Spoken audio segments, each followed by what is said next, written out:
Big boss ಅವರು morning ಬಿಟ್ಟಿರೋಂಥ ಪ್ರೋಮೋದಲ್ಲಿ ಪಾಪ ಪ್ರತಾಪ್ ಅಣ್ಣನ ಪ್ಯಾನಿಕ್ ಆಗ್ತಾರೆ ಅನ್ನೋ ಒಂದು ರೀಸನ್ ಇಟ್ಕೊಂಡು ಆಟದಿಂದಾನೇ ಹೊರಗಡೆ ಇಡ್ತಾ ಇದ್ದಾರೆ. ಅಂದ್ರೆ ಈಗ ಕನ್ಫೆಷನ್ ರೂಮ್ಗೆ ಬಿಗ್ ಬಾಸ್ ಅವರು ಒಂದು ಟಾಸ್ಕ್ ಆಡೋದಕ್ಕೆ ಬೇಕಾಗಿರೋಂಥದ್ದು 4 ಜನನ ಆಯ್ಕೆ ಮಾಡಿ ಅಂತ ಹೇಳ್ತಾರೆ. ಅಂದ್ರೆ ಕಂಟೆಸ್ಟೆಂಟ್ಸ್ ಯಾರಿಗೆ ಆ ಒಂದು ಆಟಕ್ಕೆ ಸೂಟ್ ಆಗ್ತಾರೆ ಅವರನ್ನ ಆಯ್ಕೆ ಮಾಡಿ ಅಂತ ಹೇಳ್ತಾರೆ. ಬಟ್ ಇಲ್ಲಿ ಸಂಗೀತಕ್ಕ ಮತ್ತೆ ನಮ್ರತಕ್ಕ ಒಳಗಡೆ ಹೋಗಿ ಒಬ್ಬೊಬ್ಬರು ನಮ್ರತಾ ಅಂತ ಹೇಳ್ತಾರೆ, ಆಮೇಲೆ ನಾನು ಸಂಗೀತ ಅಂತ ಹೇಳ್ತಾರೆ, ಆಮೇಲೆ ಪ್ರತಾಪ್ನ ತಗೊಂಬೋದಾ ಅಂತ ನಮ್ರತಕ್ಕ ಕೇಳಿದಾಗ ಸೊ ಅದಕ್ಕೆ ಬೇಡ ಅಂತ ಸಂಗೀತಕ್ಕ ಹೇಳ್ತಾರೆ. ಸೊ ಅಲ್ಲಿ ಬ್ಯಾಲೆನ್ಸಿಂಗ್ ಬೇಕಾಗುತ್ತೆ, ಅವನು ತುಂಬ ಪ್ಯಾನಿಕ್ ಆಗ್ತಾನೆ ಅನ್ನೋ ಥರ ಹೇಳ್ತಾರೆ. ಸೊ ಅದಾದ್ಮೇಲೆ ಪ್ರತಾಪನವರು ಸಂಗೀತಕ್ಕ ಅವ್ರನ್ನ ಕ್ವಶನ್ ಮಾಡ್ತಾರೆ, ನಾನು ಪ್ಯಾನಿಕ್ ಆಗ್ತೀನಿ ಅಂತ ಒಂದು ವಿಚಾರದಲ್ಲಿ ಇರ್ಬೋದು, 2 ವಿಚಾರದಲ್ಲಿ ಆಗಿರ್ಬೋದು, ಬಟ್ ನೀವು ಪದೇ ಪದೇ ಅದೇ ರೀಸನ್ ಕೊಟ್ಟು ನನ್ನ ಆಟದಿಂದನೇ ಹೊರಗಡೆ ಇಡ್ತೇವೆ, ನನಗೂ ಆಟ ಆಡ್ಬೇಕಂತ ಇಷ್ಟ ಇರುತ್ತೆ, ನಾನು ಆಟ ಆಡ್ಬೇಕು ಅನ್ನೋ ಥರ ಹೇಳ್ತಾರೆ.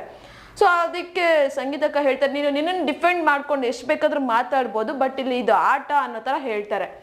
ಏನೇ ಆಗಿರ್ಲಿ ಪಾಪ ಪ್ರತಾಪನವರು ಒಂದು ಕಡೆ ಕುತ್ಕೊಂಡು ಅಳ್ತಾ ಇರ್ತಾರೆ ಕಾರ್ತಿಕ್ ಅಣ್ಣವ್ರ ಜೊತೆ ಹೇಳ್ಕೊಂಡು, ನಾನು ಪ್ಯಾನಿಕ್ ಅಂತ ಶುಗರ್ ಅಂತ ಎಷ್ಟು ದಿನ ಅಂತ ನನ್ನ ಹೊರಗಡೆ ಇಡ್ತಾರೆ ಇವರು, ನಾನು ಆಟ ಆಡ್ಬೇಕು ಅಂತ ಬಂದಿರೋನು, ನನಗೂ ಆಟ ಆಡ್ಬೇಕು ಅಂತ ಆಸೆ ಇದೆ ಅನ್ನೋ ಥರ ಹೇಳ್ತಾರೆ.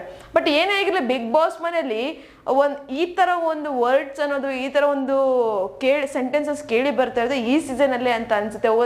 ಒಂದ್ಸರಿ ವುಮೆನ್ ಕಾರ್ಡ್ ಅಂತಾರೆ, ಒಂದ್ಸರಿ ಪ್ಯಾನಿಕ್ ಅಂತ ಅಂತಾರೆ, ಒಂದ್ಸರಿ ನಿಮ್ಮ ಕೈಯಲ್ಲಿ ಆಗಲ್ಲ ಅಂತಾರೆ, ಒಂದ್ಸರಿ ಅಸಮರ್ಥರು ಅಂತಾರೆ. ಏನಕ್ಕೆ ಈ ಥರ ಒಂದು ವರ್ಡ್ಸ್ ಬರುತ್ತಾ ಗೊತ್ತಿಲ್ಲ. ಇನ್ಫ್ಯಾಕ್ಟ್ ಅವರು ಎಲ್ಲರಿಗೂ ಸಹ ಅಲ್ಲಿ ಆಡಬೇಕು ಅಂತಲೇ ಹೋಗಿರೋದು, ಮುಖ್ಯವಾಗಿ ಅದು ವ್ಯಕ್ತಿತ್ವದ ಆಟ.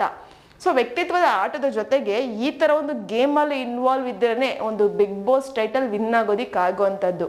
ಸೊ ಜಸ್ಟ್ ಇಲ್ಲಿ ವ್ಯಕ್ತಿತ್ವನ ನಾವು ತೋರಿಸ್ಕೊಂಡು ಹೋಗ್ತೀವಿ, ಆಟ ಆಡಲ್ಲ ಅಂದರೆ ಆಗಲ್ಲ.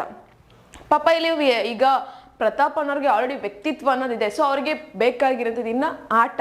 ಸೊ ಆ ಒಂದು ಆಟವನ್ನು ಅವ್ರು ಕೇಳ್ತಾ ಇದ್ದಾರೆ, ನಾನು ಆಡಬೇಕು ಅಂತ. ಪಾಪ ನಿನ್ನೆ ಟಾಸ್ಕಲ್ಲೂ ಅಷ್ಟೇ, ಒಂದು ಸ್ವಿಮ್ ಟಾಸ್ಕಲ್ಲಿ, ಸೊ ಅದರಲ್ಲೂ ಸಹ ಅವ್ರನ್ನ ಒಂದು ಸ್ವಲ್ಪ ಅವಾಯ್ಡ್ ಮಾಡಿ ಇಟ್ಟರು. ಸೊ ಇವತ್ತಿನ ಒಂದು ಪ್ರೋಮೋದಲ್ಲಿ ತೋರಿಸ್ತಿದ್ದಾರೆ, ಇವತ್ತು ಸಹ ಅವ್ರನ್ನ ಅವಾಯ್ಡ್ ಮಾಡೋ ಥರ. ಏನೇ ಆಗಿರಲಿ ಬಿಗ್ ಬಾಸ್ ಮನೇಲಿ ಅವರು ಸಹ ಒಂದು ಸ್ಪರ್ಧಿನೇ. ಸೊ ಅವ್ರಿಗೂ ಒಂದು ಆಪರ್ಚುನಿಟಿ ಕೊಡಬೇಕು ಅನ್ನೋದು ನನ್ನ ಪ್ರಕಾರ, ನನ್ನ ಅಭಿಪ್ರಾಯ ಅಂತಲೇ ಹೇಳ್ತೀನಿ. ನಿಮ್ಗೇನು ಅನಿಸ್ತದೆ, ಪ್ರತಾಪ್ ಅವ್ರಿಗೆ ಅವಕಾಶ ಕೊಡಬೇಕಾಗಿತ್ತಾ ಅಥವಾ ಕೊಡಬಾರ್ದು ಅನಿಸ್ತಿದ್ಯಾ? ಒಂದು ಕಮೆಂಟ್ ಬಾಕ್ಸಲ್ಲಿ ಕಮೆಂಟನ್ನು ಹಾಕಿ. ಮತ್ತು ಮುಖ್ಯವಾಗಿ ನಿಮ್ಮ ಪ್ರಕಾರ ಪ್ರತಾಪ್ ಅವರು ನಿಜಕ್ಕೂ ಪ್ಯಾನಿಕ್ ಆಗ್ತಾರಾ ಕೆಲವೊಂದು ಆಟಗಳಲ್ಲಿ, ಕೆಲವೊಂದು ಸಂದರ್ಭದಲ್ಲಿ? ಅದನ್ನು ಸಹ ಕಮೆಂಟ್ ಮಾಡಿ. ನಾನು ಹೇಳಿದಂಥ ಇನ್ಫಾರ್ಮೇಷನ್ ನಿಮಗೆ ಇಷ್ಟ ಆಗಿದ್ದರೆ ಒಂದು ಲೈಕ್ ಮಾಡಿ, ಶೇರ್ ಮಾಡಿ, ದಯವಿಟ್ಟು ಸಬ್ಸ್ಕ್ರೈಬನ್ನು ಮಾಡ್ಕೊಳ್ಳಿ. ಇದೇ ಥರ ಇನ್ನಷ್ಟು ವೀಡಿಯೋಸ್ಗೋಸ್ಕರ ನೀವು ನೋಡ್ತಾ ಇರಿ ನಮ್ಮ ಚಾನಲನ್ನು.